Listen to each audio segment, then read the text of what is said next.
Fight fans, welcome back. I said, "Ho, 1 minute. How would they like me to fight him? Can I fight him under the Marcus of Queensberry rule?" As I said before, when we fight in the Marcus of Queensberry, I love to fight him. Tonight. The guy said yes. I said, "I'll fight him." You heard the challenge from Mike Tyson. What do you have to say? Regardless of whether you considered Fury Ngannou as good, bad, or a complete circus. And if I'm wrong, me and you will fight straight after. Yeah! Yeah, man! The baddest man on the planet, the baddest. For the baddest. The baddest versus the baddest as a concept is something that has attracted a widespread combat audience for generations. Sign the contract, big boy. Sign the contract. So much so that even during the golden generation of heavyweights, two worlds would collide, and under very similar circumstances. And his opponent across the ring, really needing no introduction the world over. Mike Tyson, the original baddest man on the planet, coined during the 80s and 90s, nearly fought a beast. Welcome to a Motivedia presentation. You may meet the right one or the left one. Big boy, sign the contract. Sign the contract, bad boy. Sign the contract, big boy. When he stepped into the ring, you had to watch, not just for the raw power, but for the unexplained behavior. Do you feel as though you'll be able to intimidate him? You've been able to do that with a number of fighters who you've fought. Well, I'm not interested in intimidating him with just presence alone. I'm prepared to put some punishment on him that intimidate him.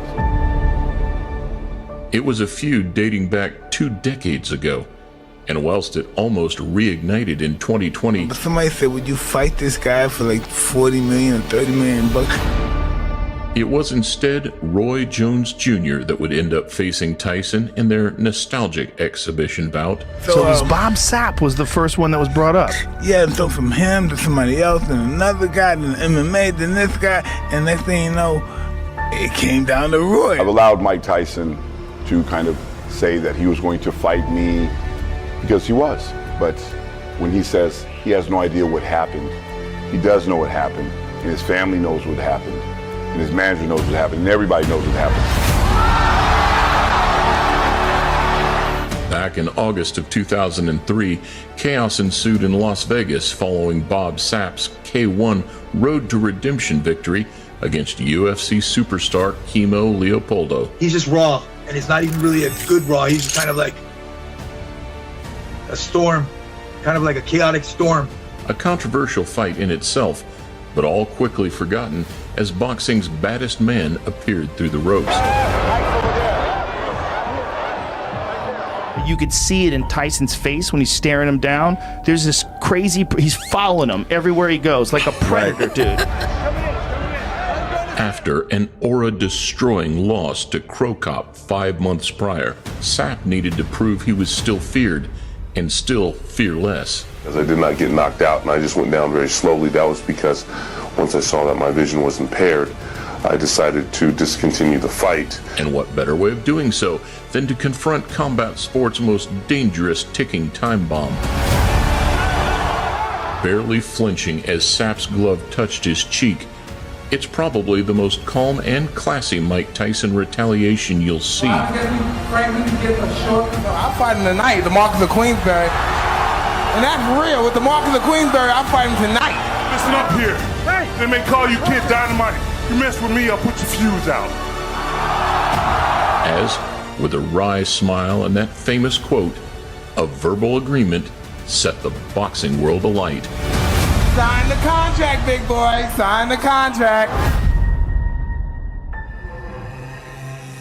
Okay, so for one, so what it means for, as far as Tyson, hey, I'm the one that brought you out of retirement, and I'll put you back in. Very few people in their right mind, even today, would want to annoy Mike Tyson. But Bob Sapp is no regular human being. Like he has a facial tattoo, you got something on your face? Yes, that's right, chicken, that's right. So I'm here to tell everybody Mike Tyson's chicken. Nicknamed the Beast for good reason, his size, power, and physical presence had taken combat sports by storm. He was 6'5" and weighed roughly 350 pounds. You can really hurt people. You're a 320-pound man It's just with actually some 350, but- with some serious experience. To put that in perspective, Lesnar and Overeem weighed 263 and 266 respectively back in 2011. For Tyson Fury's first Deontay Wilder rematch, he came in at 277, and Nikolai Valuev, the 7-foot giant who fought David Haye back in 2009, was 325. I've got a game plan against this big scary beast. I'm going to chop him down. I'm going to bring them titles back to Britain, no doubt about it. Paper darts against the mat. Oh, he's got it going with a left hook. What a finish here. Hey, gets to Valuev. 375 with abs. Jesus. Yeah, Jesus. 375. Like, if you stand next to him, you just go, wait. What in the are you? What are you? What is this new type of human being? Yeah. He's so big. A former NFL lineman, professional wrestler, kickboxer, actor, Sapp was truly the man of the moment. They no longer see me as a human being. They see me as the character of the beast. And based out of Japan since 2002, he had quickly gained a large following as his pro wrestling and K1 abilities went hand in hand. He was an enormous superstar in Japan. Yeah. Enormous. Like, it's hard for us to understand. Like, they were selling dolls of him and posters, and he was huge. I'm the most famous in history of this sports entertainment, in history of this country. Yes.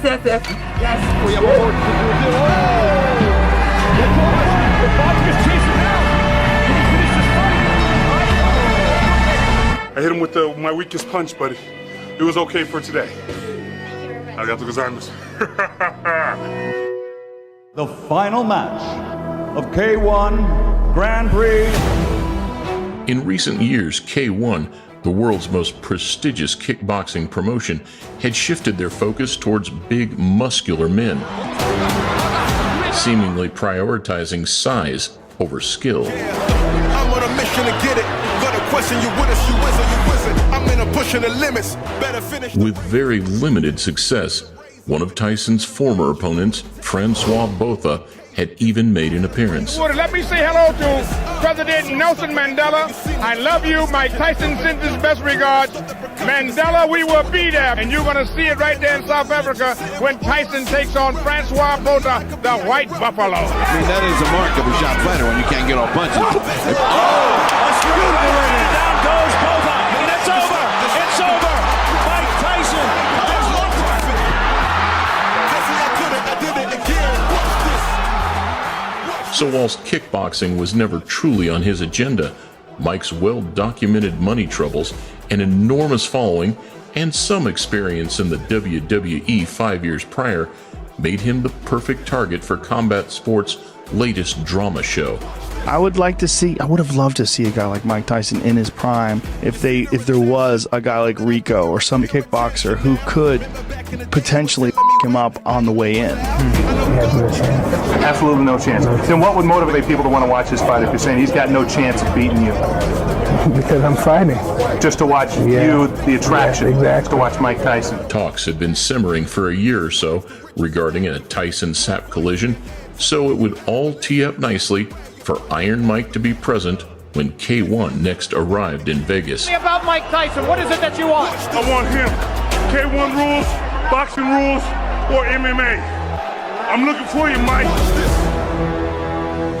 Do you think you've let yourself down for what you wanted to be in that ring? Listen, in all actuality, if I don't go to the Boxing Hall of Fame for my credentials, there shouldn't be a Boxing Hall of Fame. By this point, Tyson had a handful of losses to his name, and whilst he was on a redemption path of his own, the fire, much to the denial of his fans, was slowly burning out. Well, Mike Tyson has always looked for a hero. Hard thing to find a hero when you have $1 million. Because you don't know how to look. You look for other people with $2 million. And if you have 10, you look for someone with 20. And if you have 100, you look for someone with 200 million. Mm-hmm. Hard to find heroes. Now he's going to have to be his own hero.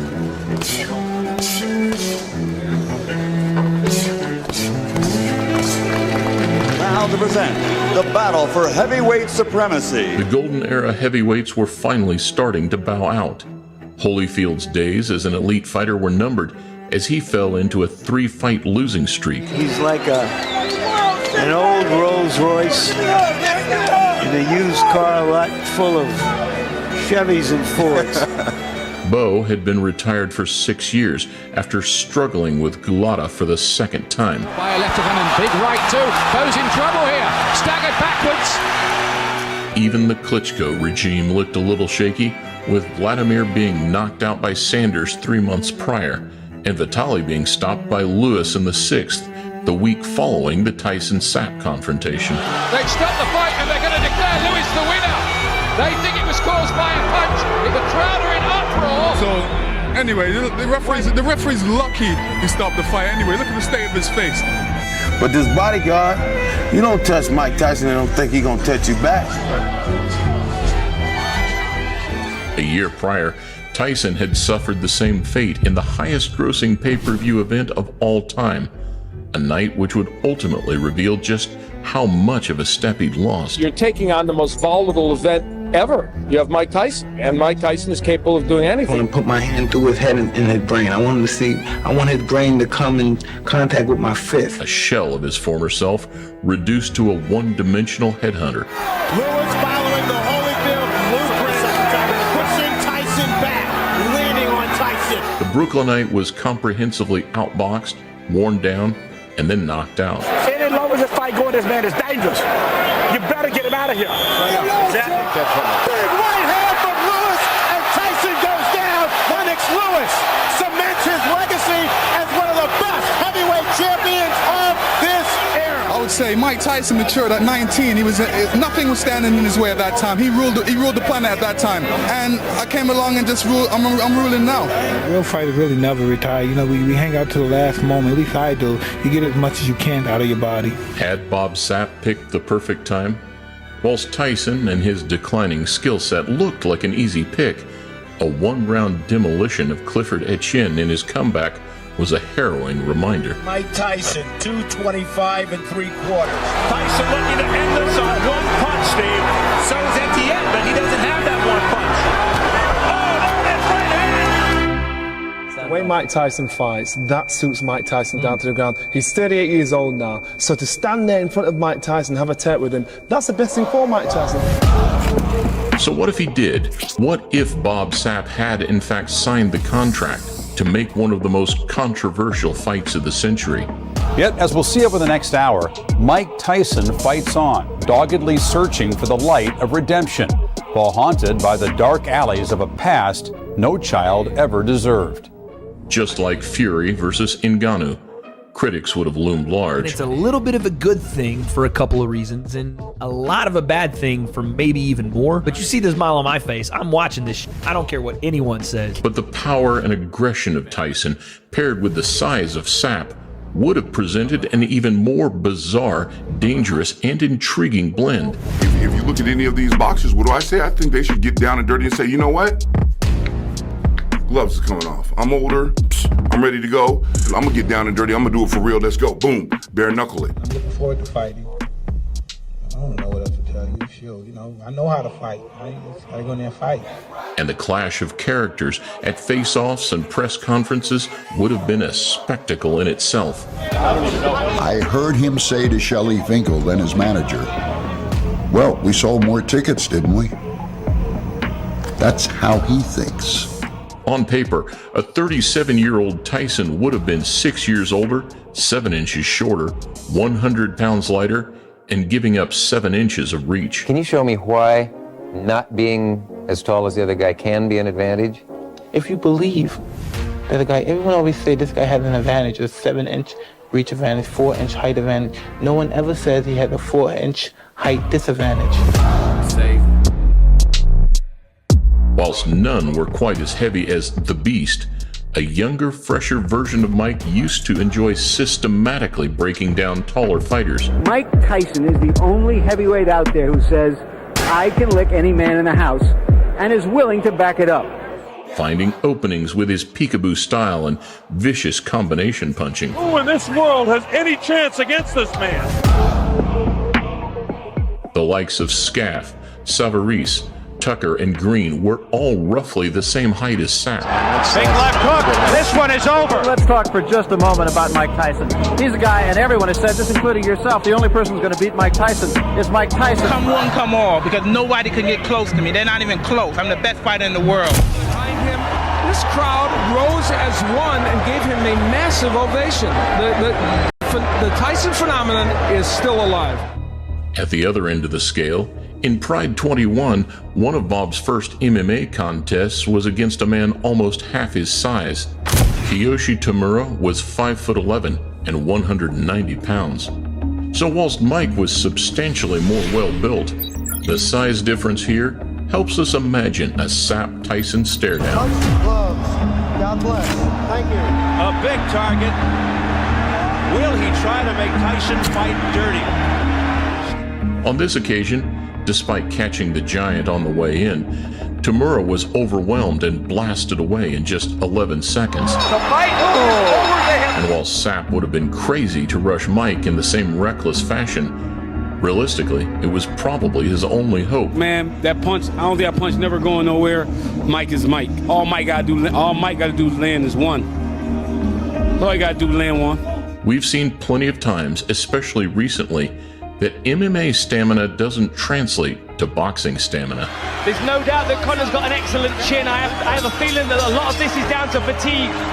And so the longer it went in a boxing ring, the more it would have played into Mike's hands. I don't think I am. I would like to think I am for my ego. But there's some guys you have to kill them to beat them.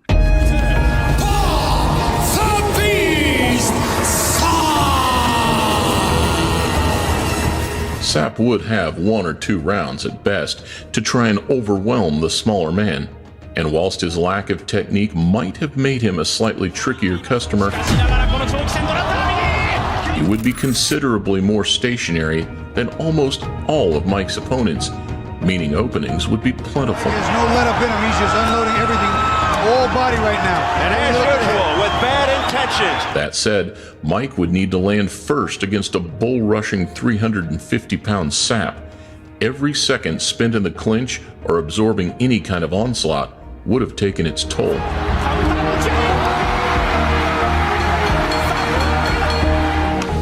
While Sapp took all the physical advantages on paper, speed, power, defense, and the ability to take a punch would all swing Mike's way.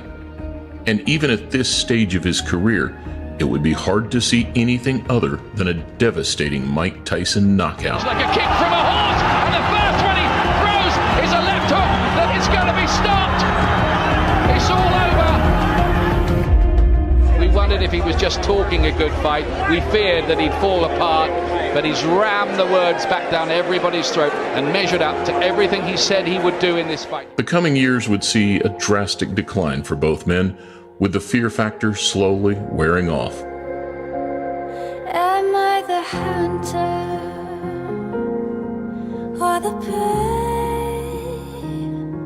Sapp's roller coaster K1 and MMA careers continued for a couple of years before hitting a wall.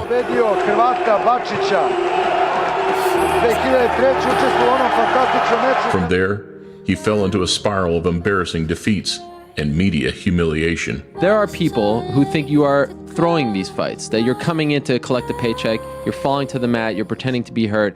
And if you look at the footage, I mean, it's hard to argue with them. What do you say to those people?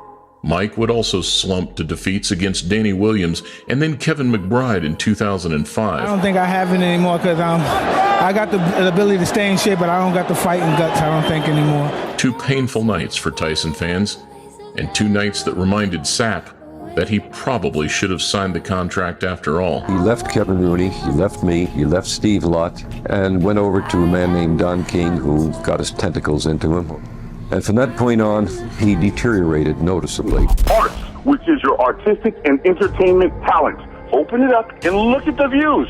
Look at the attention that's bringing about through. Look at what the Beast is doing for the fans. It wasn't the first of its kind, and certainly not the last.